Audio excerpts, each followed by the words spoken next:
வணக்கம். இது உங்கள் பொலிட்டிக்கல் பார்க். நான் உங்கள் நண்பன். இன்றைய தினத்துல எதுக்குமே கீழே இறங்கி வராத தளபதி இன்னைக்கு முதல் முறையா கீழே இறங்கி வந்து தன்னுடைய நிர்வாகிகளை, பெண் நிர்வாகிகளை தவறா பேசினதுக்கு ஒரு கம்ப்ளைண்ட் கொடுத்திருக்காரு. அப்படின்னா அது எவ்வளவு பெரிய பேசுபடுபடியான ஒரு பொருளா இருக்கும். தளபதி விஜய் அவர்களுடைய சொந்த வாழ்க்கைய மிக கேவலமா சித்தரிச்சப்பவும் கீழே இறங்கி வரல. அவரோட அரசியல் வாழ்க்கைய மிகவும் மோசமா சித்தரிக்கும் போது கீழே இறங்கி வரல. 41 உயிர்கள் செத்து போயிட்டாங்க. அந்த 41 உயிர்களுக்கும் எந்த அளவுக்கு கேவலமா திட்டணுமோ திட்டி அதுக்கெல்லாம் மொத்த காரணம் விஜய் தான் அப்படின்னு சொல்லிட்டு சொன்னப்ப கூட தளபதி கீழே இறங்கி வரல. இது இன்னும் ஒரு எக்ஸ்ட்ரா போகணும்னு பாத்தீங்கன்னா, தளபதி கிட்டத்தட்ட அவரோட பர்சனல் வாழ்க்கையில என்ன சொன்னாலும் சரி, என்னமோ பண்ணி தொலைங்கடா அப்படிங்கிற மாதிரி அவர் கீழேயே வர கிடையாது. அவர் முதல் முறையா கீழே இறங்கி ஒரு போலீஸ் ஸ்டேஷன்ல அவர் ஒரு கம்ப்ளைண்ட் பண்ணிருக்காரு அப்படின்னா இது எவ்வளவு பெரிய ஒரு விஷயம். அப்படி என்ன நடந்துச்சுன்னு சொல்லிட்டு தான் இந்த வீடியோவில் நம்ம பார்க்க போறோம். சரி, ஓகே. கடந்த காலங்கள்ல பொதுக்கூட்டங்கள்ல மக்கள் சந்திப்பு நடந்துச்சு. அப்போ பெண்கள் விஜய் மேல் வச்சிருக்கிற அதீதமான அன்பு, காதல், ஆர்வம் காரணமாக நிறைய இடத்துல தளபதியோட பெயரையோ ஐ லவ் யூ அப்படிங்கிறதையோ அல்லது தளபதி மேல இருக்கிற ஈர்ப்புல தான் என்ன சொல்றேன்னு தெரியாம அந்த எக்ஸ்பிரஷனை வெளிப்படுத்த தெரியாம அவங்க வாய் வழியா ஏதாவது ஒண்ணு தளபதி பத்தி பெருமையா பேசிடுவாங்க. அது சில பேர்த்துக்கு பிடிக்கவே பிடிக்காது. அவங்க என்ன பண்ணுவாங்கன்னு பாத்தீங்கன்னா, அந்த பெண்களை மிகவும் கேவலமா சித்தரிச்சிட்டு இருந்தாங்க. அது ஏதோ பெண்கள் பேசுறாங்க, சரி அதனால அவங்க பேசுறாங்கன்னு சொல்லிட்டு நம்ம கடந்து போயிட்டு இருந்தோம். அது போலதான் தளபதி அவர்கள் என்ன பண்றாருன்னு பாத்தீங்கன்னா, நம்ம மேல இவ்வளவு அன்பு வச்சுக்கிறாங்க பெண்கள் அப்படின்னு சொல்லிட்டு அவரும் சரி ஓகே இனிமேல் பெருசா வேணாச்சும் பேசினா பேசிக்கலாம் அப்படிங்கிற மாதிரி அவரும் கடந்து போயிட்டு இருந்தாரு. கடந்த காலத்துல பொன்ராஜ்னா யாருன்னா, அதாவது ஐயா அப்துல் கலாம் உங்களுக்கு தெரியும். அவரோட பேரை இந்த வீடியோவில் நம்ம இழுக்கக்கூடாது அப்படிதான் நான் நினைச்சேன். ஏன்னு கேட்டீங்கன்னா, அவர் அவ்வளவு பெரிய மகான், நல்லவர், மனுஷன். அதாவது இந்தியாவுக்கே ஒரு முன்னோடி அவர்லாம்.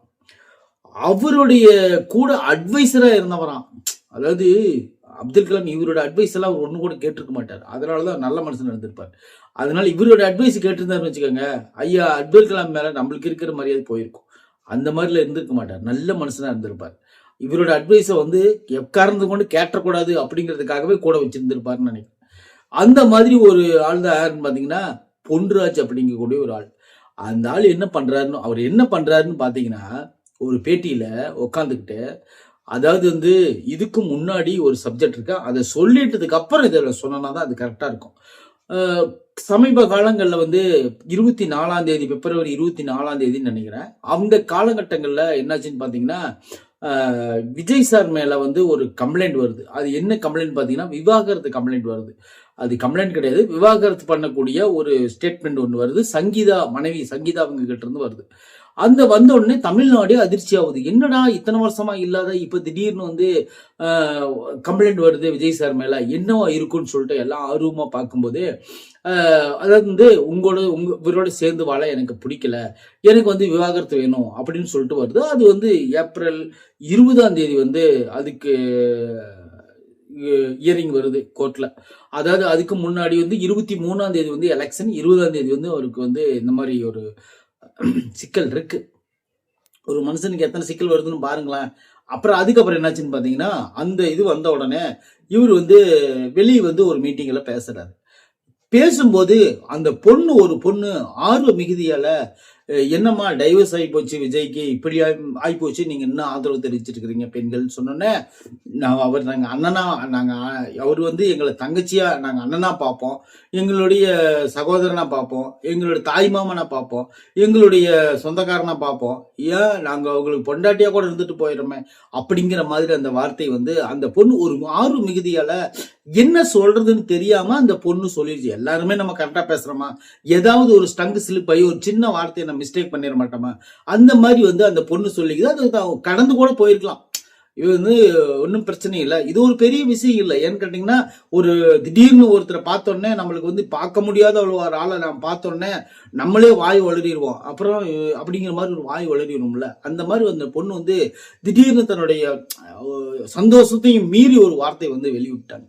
வெளியிட்டோன்னா அது அந்த பொண்ணுக்கு தப்புன்னு கூட தெரிஞ்சிருக்காது. அந்த மாதிரி ஒரு பொண்ணு, சின்ன பொண்ணு தான், அந்த பொண்ணு சொல்லிடுச்சு. சொன்ன உடனே என்னாச்சுன்னு பார்த்தீங்கன்னா, அது ஒரு பெரிய இஷ்யூவா எடுத்துக்கிட்டு இந்த பொன்ராஜ் என்ன சொல்லிக்காருன்னு பார்த்தீங்கன்னா, அதாவது இந்த மாதிரி தற்குறி, நான் என் வாயால் சொல்றதுக்கு அந்த வார்த்தை கேவலமா இருக்கு, இருந்தாலும் வீடியோவுக்காக நான் சொல்லிதான் ஆகணும். இந்த வார்த்தையை நான் சொல்லணும் அப்படிங்கிறதுக்கு முதல்ல நான் மன்னிப்பு கேட்டுக்கிறேன். ஏன்னு கேட்டீங்கன்னா, விபச்சாரிகள் அப்படிங்கிற அந்த வார்த்தையை வந்து உபயோகப்படுத்துறாரு. இந்த மாதிரி தற்குறியினுடைய அந்த மாதிரி வேர்டு போட்டு பண்றாரு. பண்ணோன்னு அப்புறம் என்ன ஆகுதுன்னு பார்த்தீங்கன்னா, அது வந்து ஸ்பிரிட் ஆகுது. அந்த அந்த இதெல்லாம் கூட அது வந்து பேசிட்டாரு, ஒரு டிபேட்ல பேசிட்டாரு, வந்து ஏதோ வாய் தவறி அவருக்கும் வந்துருச்சுன்னு சொல்லிட்டு மக்கள் எல்லாம் கூட அதை இதான் அவங்க நினைச்சாங்க. அதுக்கப்புறம் தான் சம்பவமே நடந்துச்சு. அது என்ன சம்பவம்னு பார்த்தீங்கன்னா, அந்த ஒரு நிருபர் கூப்பிட்டு கேட்கிறாரு, பொன்ராஜுக்கு போன் பண்ணி, ஐயா இந்த மாதிரி வந்து நீங்க தளபதி ரசிகைகளை வந்து மிக கேவலமா சித்தரிச்சிங்களே, இது வந்து தப்பு இல்லையா அப்படின்னு கேட்கிறாரு. உடனே அவர் பதில் சொல்றாரு. என்ன பதில் சொல்ல மாட்டீங்களா, இதை பத்தியெல்லாம் தப்பே கிடையாது, இதெல்லாம் இப்படிதான் பேசணும், இப்படி பேச ஒரு அநாகரிகமான ஒரு கூட்டத்தை, ஒரு கேவலமான ஒரு கூட்டத்தை வந்து வளர்த்து வச்சிருக்கிறாங்க இந்த விஜய். அதனால வந்து இந்த பெண்களை வந்து பேசணும்னு ஒன்றும் நான் மன்னிப்பெல்லாம் கேட்கணும் அவசியமே இல்லை, இதெல்லாம் இப்படிதான் பேசணும் அப்படின்னு சொல்லிட்டு வாய், அதுன்னு சொல்றது ஒரு திமிரா, ஒரு தெனாவெட்டா, மிக கேவலமா, உன் வீட்டு பொண்ணா இருந்தா அப்படி பேசினா ஒத்துக்குவியா? ஏதோ ஒரு இந்த மாதிரி தப்பா ஒரு வார்த்தை பேசிருச்சு, அதனால உன் வீட்டு பொண்ணா இருந்தா நீ ஏத்துக்குவியா அப்படின்னு சொல்லிட்டு அந்த நிருபர் கேட்கிறாரு. உண்மையிலே கேட்கிறாரு, நல்ல மனுஷன் அவர் நிருபர் கேட்கிறாரு. இந்த மாதிரி ஒரு ஸ்டங்கு ஸ்லிப் ஆகி உங்க வீட்டு பொண்ணு இந்த மாதிரி பேசிருச்சு ஐயா, நீங்க இதை ஏத்துக்குவீங்களா அப்படின்னு கேட்கிறாரு. எந்த வீட்டு பொண்ணானாலும் நான் ஏத்துக்கிட்டு தான் ஆகணும் அப்படின்னு சொல்லிட்டு தைரியமா சொல்றேன்னா, நீ உண்மையிலே நல்ல மனுஷன் தான், தப்பு கிடையாது. ஏன்னு கேட்டீங்கன்னா, தான் வீட்டு பொண்ணையும் அந்த மாதிரி நினைக்கிறாருன்னா அவர் அப்புறம் எல்லாத்தையும் அப்படிதான் நினைப்பாரு. அது தப்பு இல்லை, பேசுனா நான் நினைப்பேன். அப்படிங்கும்போது ஒருவேளை ஸ்டங்கு ஸ்லிப்பாகி அவங்களே ஒரு வார்த்தை நம்ம தப்பா எத்தனை வார்த்தை நம்ம பேசுறோம், ஐயோ இதனால பேசிருக்கூடாதோ அப்படின்னு நம்ம எத்தனையோ வீடியோவில் நம்ம என்னென்ன பேசியிருக்கும் போது அதுக்கு ஏதோ ஒரு வீடியோவில் நம்ம சின்ன கண்டனம் வரும்போது நம்ம என்ன நினைக்கிறோம், ஒருவேளை அந்த பேசுன்னு தப்போ அப்படின்னு சொல்லிட்டு நம்ம மனசாட்சி ஒருத்தம் இல்லையா? அந்த மாதிரி வந்து சரி ஆமாப்பா பேசிட்டேன், அந்த இடத்துல வாய் தவறி பேசிட்டேன்ப்பா, சரிப்பா அதுக்காக நம்ம என்ன ஒரு மன்னிப்பு கேட்கறது என்னையா பிரச்சனை உங்களுக்கு? அப்படியே பெரிய நீங்க அப்படியே என் வாயில் ஏதோ வந்துட போகுது அப்படின்னு சொல்லிட்டு பெரிய ஆளுங்களா? யோ மனுஷனுக்கு மன்னிப்பு கேட்கறதுல என்னையா பிரச்சனை? நானே ஒரு வார்த்தை தவா பேசியிருந்தா என்னை மன்னிச்சிருங்க அப்படின்னு சொல்றதுல என்னையா பிரச்சனை? அது ஒரு சின்ன விஷயமா போயிடும். இப்ப அவமானப்பட்டு, அசிங்கப்பட்டு, கேவலப்பட்டு அப்படின்னு சொல்லிட்டு இந்த இத்தனை பட்டும் படுறதுக்கு ஒரு சின்ன மன்னிப்பு வந்து ஈஸியா எல்லாத்தையும் முடிச்சுட்ரும். ஆமாப்பா நான் நீ பேசிட்டு ஏதோ ஸ்டங்கு ஸ்லிப் ஆகி பேசிட்டேன், அந்த மாதிரி வந்து பேசியிருக்க கூடாதுதான், அந்த வேர்டு மட்டும் நான் மன்னிப்பு கேட்டுக்கிறேன், இது ஒரு பெரிய தப்பு இல்லை, நான் இனிமேல் பற்றி பேச மாட்டேன் அப்படின்னு வேலை முடிஞ்சு போச்சு. அதெல்லாம் அப்படிதான் பேசணும். அவங்களெல்லாம் அப்படி பேசினாதான் திருந்துவாங்க. அந்த மாதிரி பேசலான்னு இந்த மாதிரி பேசும்போது இன்னும் எச்சாதான் உன் மேல என்ன வன்மத்தை கொட்டுவாங்க.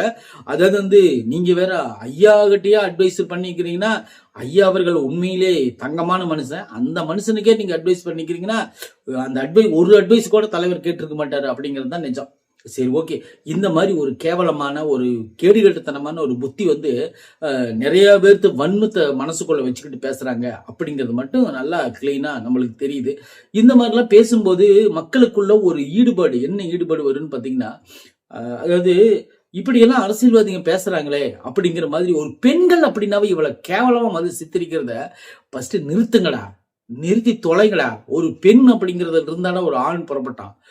ஏன்னா பெண்ணை உங்களை பேசுறது உங்களுக்கு என்ன எவன்டா இந்த மாதிரி ரைட்ஸ் எல்லாம் கொடுத்தது? ஒரு பெண்ணை வந்து இந்த மாதிரி வந்து சித்தரிக்கக்கூடியவன் அவன் ஆம்பளையே கிடையாது. ஃபர்ஸ்ட் அவன் ஆம்பளையா இருந்தா தான் பெண்களை வந்து அந்த மாதிரி சித்தரிக்க மாட்டான். அவன் அதாவது தன்னை விட கொஞ்சம் பலம் கம்மியா படிச்சதுனால மட்டும் பெண்கள் வந்து சாதாரண ஆட்கள் கிடையாது. பெண்களுக்கு இருக்கிற வீரம் வந்து இந்த உலகத்துல வேற எவனுக்குமே கிடையாது, ஆம்பளைக்கு எவனுக்குமே கிடையாது. பெண்கள் வந்து எவ்வளவு ஒரு கஷ்டமான விஷயத்தையும் மனசுல போட்டு புதைச்சிக்குவான். ஆனா ஆண்களால புதைக்க முடியாதுங்கிறதுக்காக தான் டாஸ்மார்க்கு போதை தேடி போனான் ஆண்கள். ஆனா பெண்கள் எவ்வளவு ஒரு கஷ்டத்தையும் போட்டு மனசுல புதைச்சிக்கிறனால தான் அவங்க டாஸ்மார்க் பக்கம் போறதில்லை. இதையாவது பார்த்து திருந்துங்களா. ஏன்னு கேட்டீங்கன்னா, ஒரு பெண் அப்படிங்கிற இப்பெல்லாம் எங்க போயிட்டாளுங்களோ தெரியல. இந்த மாதர் சங்கம் இந்த சங்கமெல்லாம் எங்க போயிட்டாங்க? இந்த பெண்களுக்காக பொங்கி எழுவாங்களே அவங்களாம் எங்க போயிட்டாங்கன்னு தெரியல. தளபதி வந்து இன்னைக்கு கீழே இறங்கி வந்து உண்மையிலே அவரை பத்தி பேசி, அவர் குடும்பத்தை பத்தி, மகளை பத்தி, மகனை பத்தி, மனைவியை பத்தி, அப்பா அம்மா, அவரை, அவர் கட்சியை, அவர் தொண்டர்களை, அவர் கொள்கையை, அவர் எல்லாத்தையும் வந்து அவர் டேமேஜ் பண்ணும்போது கூட தன்னை தானே பண்றாங்க, பண்ணி தொலைட்டும் போன்னு சொல்லி விட்டவரு தன்னோட ரசிகைக்கு ஒண்ணுன்னு சொன்னோன்னே இறங்கி வந்திருப்பாரு. உண்மையான தலைவன்டா விஜய். நிச்சயமா நல்ல தலைவன் விஜய்.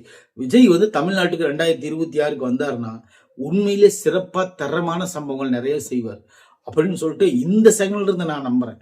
ஏன்னா தன்னை பத்தி அப்படி பேசும்போது கூட இறங்கி வராத மனுஷன் தன்னோட ரசிகை பத்தி பேசுறான்னு சொன்னோன்னே இறங்கி வந்திருப்பாரு. உண்மையிலே நல்ல மனுஷன்டா.